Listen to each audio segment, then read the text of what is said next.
Hello, everybody. My name is Professor Mwangi Dirango of the Department of Curriculum and Instruction, and I'm here to share with you about the teaching practice projects which you will carry out when you go for the teaching practice in schools.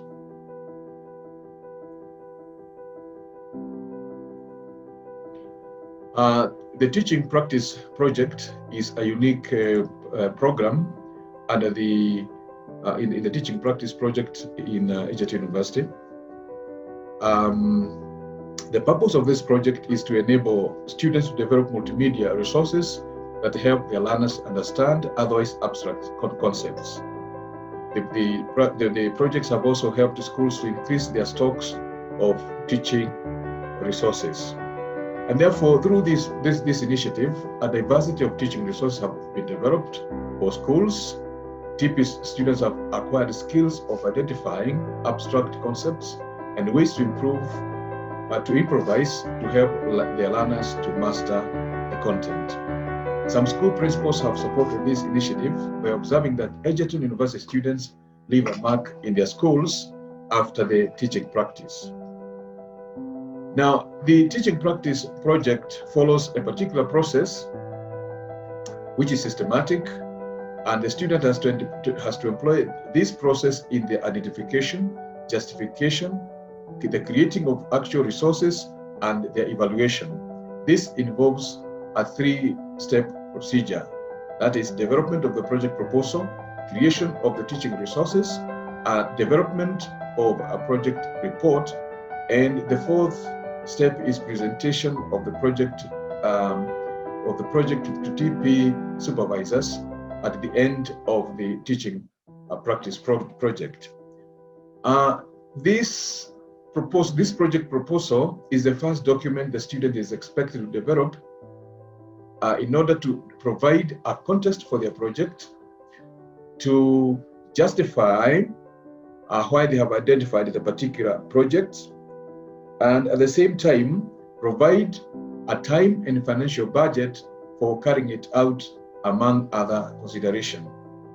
The project proposal contains the following sections: the introduction, project design and methodology, proposed time budget, and a proposed financial budget.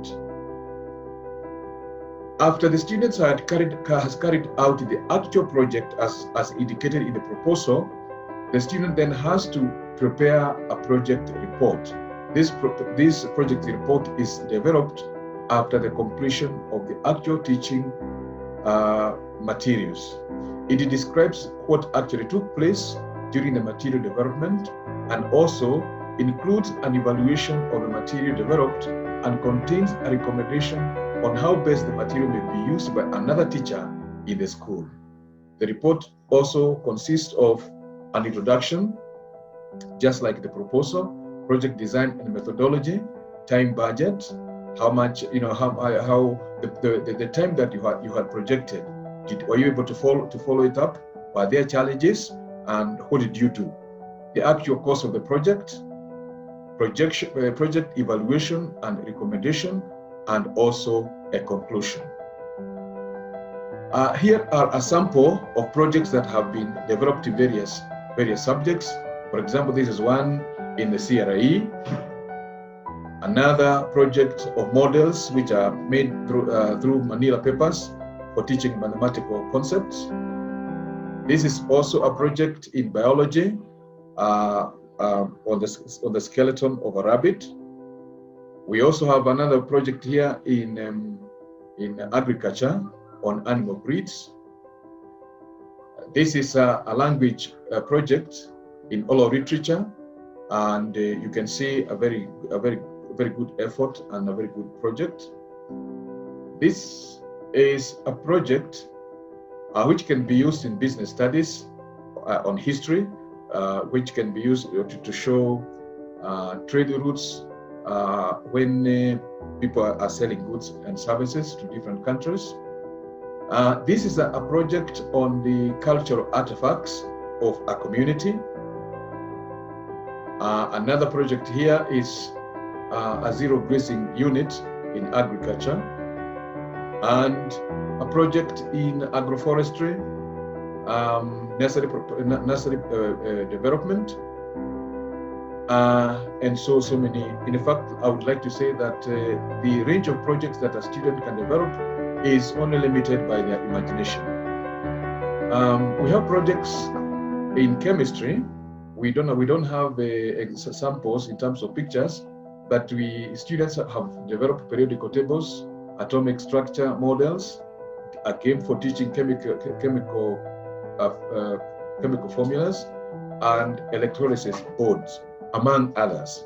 In physics, there are projects that have been developed in the concept of mechanics, heat and thermodynamics, waves and optics, electricity and magnetism, electronics, and even physics learning resource management project.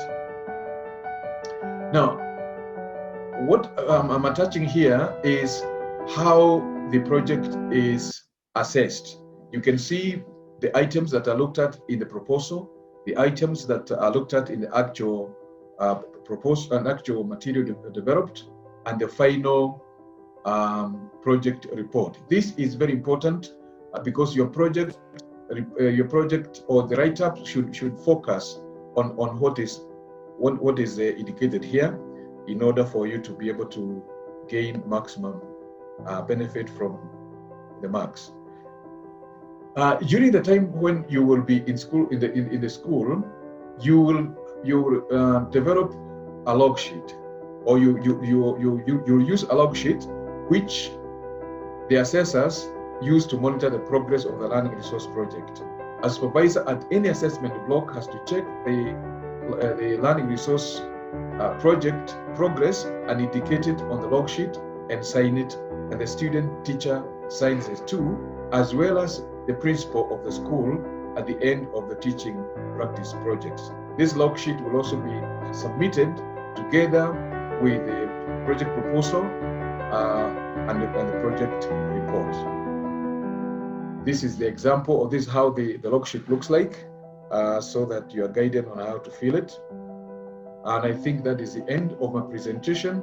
If you have any issues, we shall deal with those issues, particularly in the first week of teaching practice, so that we can clarify and make it easier for you to be able to do this work. Thank you very much.